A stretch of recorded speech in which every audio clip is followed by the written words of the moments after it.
नमस्कार दोस्तों, कैसे आप सभी? आशा करते हैं आप सभी बढ़ जाओगे और अपने पढ़ाई में लगे होंगे। तो आज हम करने जा रहे हैं केमिस्ट्री चैप्टर जो हमारा छूट चुका था, उसका ऑब्जेक्टिव, कुछ ऐसे ऑब्जेक्टिव जो बोर्ड एग्जाम में पूछे जाने की पूरी संभावना। आइए ऐसी क्लास की शुरुआत करते हैं। और अगर आपको वीडियो अच्छा लगा हो तो वीडियो को लाइक शेयर और सब्सक्राइब करना बिल्कुल ना भूलें। आप सुबह सुबह ही सेशन तकरीबन 5:50 वाला, और यहाँ पे सेशन हम लोग स्टार्ट करते हैं। तो चलिए ऐसी क्लास से स्टार्ट करते हैं। टोटल 40 क्वेश्चन ऐसे जो आपकी बोर्ड एग्जाम में पूछे जाने की 90 प्लस की संभावना है। ठीक है, पहला सवाल, कौन सी गैस उत्सर्जित होगी जब धातु जल के सतह पर क्रिया करेगी? बोलेगी जब धातु का जल के सतह पर क्रिया करेंगे तो कौन सी गैस निकलेगी? तो वो निकलेगी हमारी हाइड्रोजन। बोलेगी इलेक्ट्रॉन का स्थानांतरण संबंध योगी को क्या स्थानांतरण होता है? ट्रांसफर। ठीक है, जब इलेक्ट्रॉन एक जगह से दूसरी जगह पर जाता है तो उसको कहता है स्थानांतरण। जब इलेक्ट्रॉन का स्थानांतरण होता है तो उसको कहते हैं वैद्युत संयोजी। नंबर 3 पे बढ़ेगी संगमरमर का रासायनिक सूत्र क्या है? ये याद रखिएगा, CaCO3। ये आपको ट्रेस कर देना है कि होता है संगमरमर का रासायनिक सूत्र। बोला कि जल जल के फॉर्मूला H2O में हाइड्रोजन तथा ऑक्सीजन के परमाणु संख्या कितने थे? देखिए इसमें अगर आपका एक मिनट इसको थोड़ा सुधार लीजिए कि 1:2 होगा। ठीक है, थोड़ा सा 3 गड़बड़ी कर दिए, हाइड्रोजन और प्लस अगर ऑक्सीजन का देखिए तो होता है 1:2। देखिए श्वसन किस प्रकार की अभिक्रिया है? ठीक है, संयोजन अभिक्रिया है, द्विघटन अभिक्रिया, उपचयन अपचयन। तो हमने अगर आपने बायोलॉजी का नहीं देखा था, एक बार आप बायोलॉजी का जाकर एक चैप्टर देखिएगा जिसमें आपका चैप्टर का नाम है नियंत्रण एवं समन्वय। मन कैसे लिखा था यार? समन्वय, हाँ ठीक है। नियंत्रण और समन्वय में जाएगा तो आपको अपचयन उपचयन सभी अभिक्रिया मिलेगी। बोला कि साग सब्जियों का विघटित और कंपोस्ट बना किस प्रकार का उदाहरण है? उसमें अच्छे पैसे समझे। साग अपघटन मतलब होता है सड़ गल जाना। हम देखते हैं कि खाद बनाते हैं प्राकृतिक खाद। प्राकृतिक खाद में क्या होता है कि जब डिकम्पोस्ट जितनी भी चीजें होती हैं, जैसे फलों की छिलके, सब्जी के छिलके और इत्यादि जो भी चीजें होती है, उनको हम क्या करते हैं एक बड़े से खुले स्थान में एक जगह पर डंप कर देते हैं, जैसे गलने लगता है। जब सड़ते तो एक नेचुरल खाद बनाते हैं, वैसे खाद जो मिट्टी के लिए बहुत ज्यादा उपयोगी होते हैं।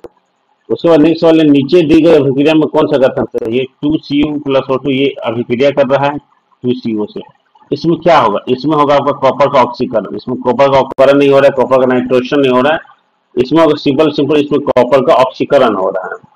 बढ़ेगी सिल्वर क्लोराइड का रंग क्या होता है? ये याद रखिएगा, सिल्वर क्लोराइड हमेशा सफेद रंग का होता है। देखिए रंग आपसे क्यों पूछा जाता है? ताकि आपको धातु या अधातु की पहचान हो सके। तो सिल्वर क्लोराइड का रंग कैसा होगा? सिल्वर क्लोराइड का रंग हमेशा व्हाइट होता है।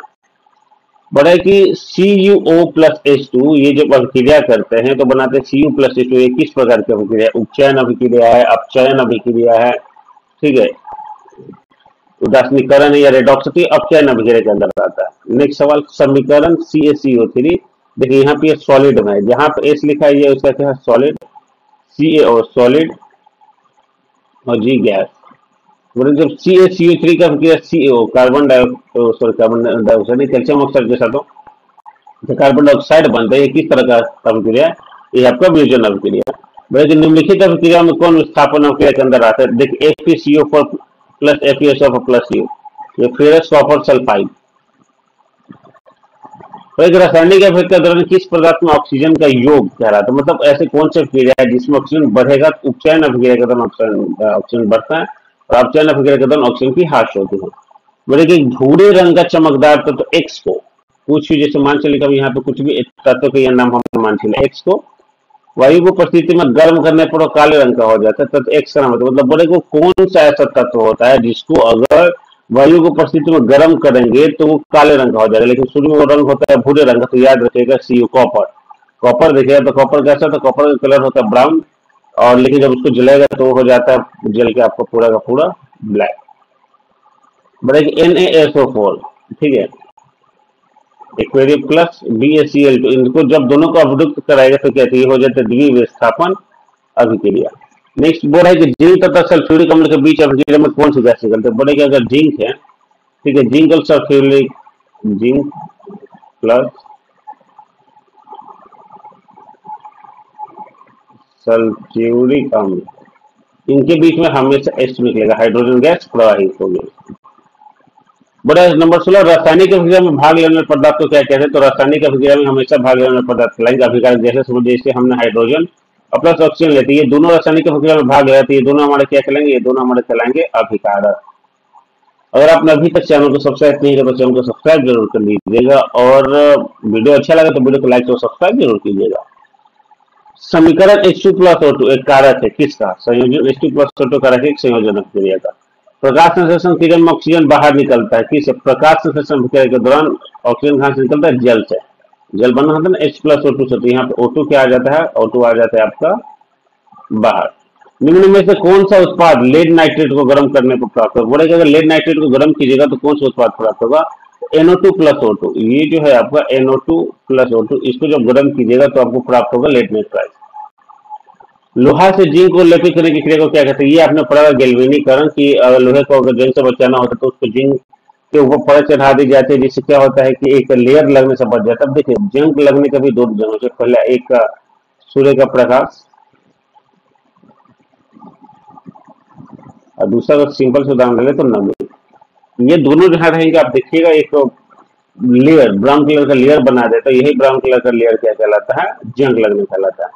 तो नीचे दी गई अभिक्रिया के संबंध में कौन सा कथन सत्य है? ZnO प्लस सी, ये अभिक्रिया करके बना रहा है जिंक प्लस CO। ये क्या है? इसमें बोला कि एक में बोल रहा है कि पहले कार्बन अपचयित हो रहा है, दूसरे में बोल रहा है कि ZnO अपचयित हो रहा है, तीसरे में बोल रहा है कार्बन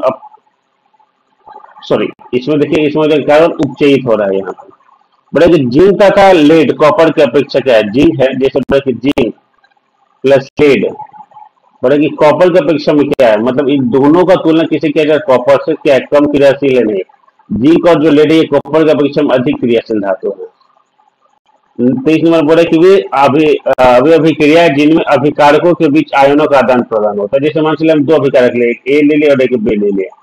अब हमको मान चलिए कि ए के पास 4 इलेक्ट्रॉन है, मान चलिए, लेकिन इसको जरूरत है 3 का है, और बी के पास 2 इलेक्ट्रॉन लेकिन जरूरत है 3 का, तो एक इलेक्ट्रॉन इसको दे देगा। तो इलेक्ट्रॉन का क्या होता है? इसको कहते हैं साझा करना। क्या करना? साझा करना।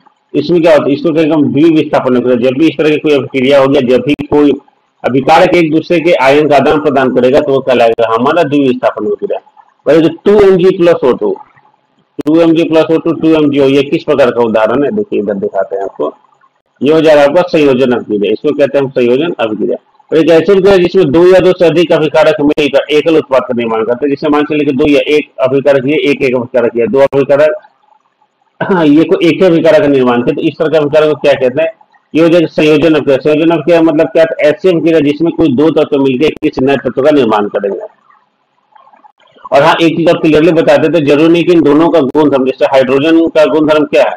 किसी चीज को जलाने के लिए सहायक रहना, और ऑक्सीजन क्या? किसी चीज को जलाना। इन जब दोनों को मिलाएंगे तो ऐसा चीज बनना चाहिए था तो एकदम ज्वलनशील है, लेकिन बनता क्या? बनता है जल, जो एकदम पानी आग को क्या करता है? बुझा देता है। तो जरूरी है कि जब भी किसी 2 तत्व को मिलाएंगे तो उसके सभी गुण तीसरे बनने वाले नए तत्व के अंदर पाए जाएंगे। लेकिन मैग्नीशियम रिबन के दहन पर किस प्रकृति का लौ उत्सर्जित होता है? देखिएगा श्वेत चमकता है। जब मैग्नीशियम रिबन को जलाएगा तो व्हाइट कलर का ये निकलता है लेयर।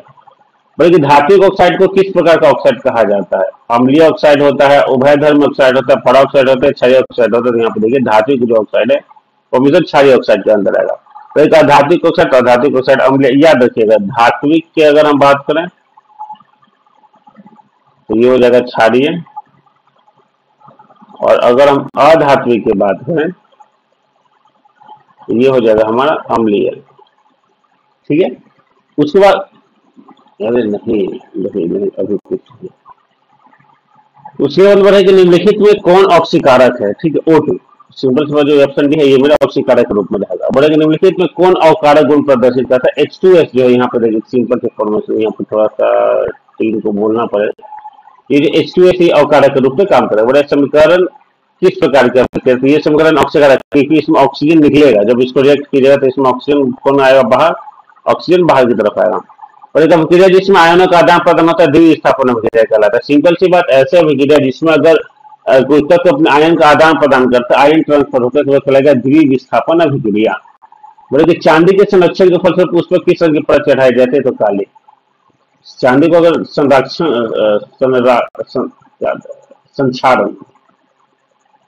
संक्षारण किया जाता है, उसके ऊपर एक परत चढ़ाई जाती है किस रंग की?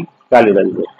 बोले कि H2S प्लस I2 ये हो, थोड़ा सा इसको देखना पड़ेगा, इसको छोड़ दीजिएगा, 24 नंबर छोड़ दीजिएगा। 35 नंबर कि लोहे पर जंग लगने की क्रिया को क्या कहते हैं? संक्षारण। संक्षारण मतलब होता है, देखिए अब लोहे पर जंग लगेगा कैसे समझिए, जैसे ये लोहा है, तो लोहे पे दिक्कत क्या होता है कि बाहरी सतह हल्के से कलर की, जैसे मान चले देखिए हम ये ले लेते हैं, ठीक है, ये जो बाहरी सतह है ये इस तरह के हल्के ब्राउन टाइप की तो हो तो जाएगी, उससे कोई दिक्कत नहीं। तो जो अंदर के मॉलिक्यूल, जो अंदर के पार्टिकल है वो काफी एक दूसरे से काफी ज्यादा अलग अलग हो जाता है, जिस कारण से क्या हो जाता है, लोहा एकदम इस तरह से हो जाता है। एक तो देखिए दो ये एक लोहा है, एक लोहे के अंदर एकदम नहीं होता है, मान चले हम पूरी मात्रा में इसके अंदर हम ये मान चले कि पूरी मात्रा में हमारे पास ये पूरा फूल है, और एक होगा तो ऐसे गैपिंग होगा।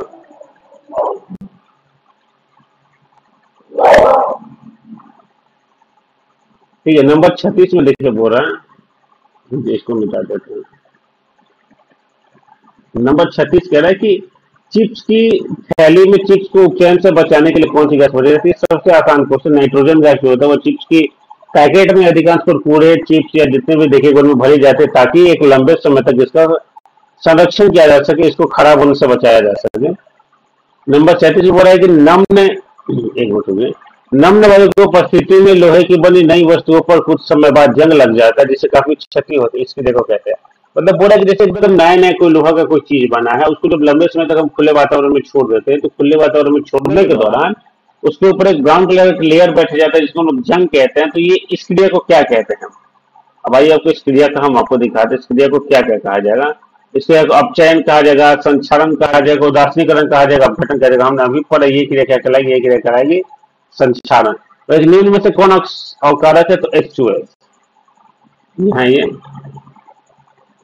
श्वसन किस प्रकार की रासायनिक प्रकृति उसमें क्षति है, इसमें बाहर की तरफ गैस बाहर आती है। और निम्न में से कौन ऑक्सीकारक है? O2। तो ये रहा हमारा टोटल ऐसे 40 क्वेश्चन जो बोर्ड एग्जाम में जिनसे सवाल आएंगे ही आएंगे। अब जब बोर्ड एग्जाम दीजिएगा तो देखिए अभी हमारा सिंपल सी बेसिक है कि अभी हर एक चैप्टर का history, geography, pol science, economics, physics, chemistry, bio और हिंदी, इन 8 जो टॉपिक है, आपका जो सब्जेक्ट है, सबका एक एक चैप्टर बाय चैप्टर हम क्या करेंगे, ऑब्जेक्टिव क्लियर करते चलेंगे। जहां तक ऑब्जेक्टिव हो सके वहां तक हम ऑब्जेक्टिव को क्लियर करेंगे, ताकि आपको ऑब्जेक्टिव के लिए इधर उधर भटकना ना पड़े, और एक ऐसा प्लेटफॉर्म जहां पे आपको हर एक चैप्टर का रिलेटेड एकदम परफेक्ट ऑब्जेक्टिव आपको प्राप्त हो सके। तो चलिए आज की क्लास को यही खत्म करते। वीडियो अगर अच्छा लगा तो वीडियो को लाइक और सब्सक्राइब जरूर कीजिएगा। तब तक के लिए आप सभी का धन्यवाद।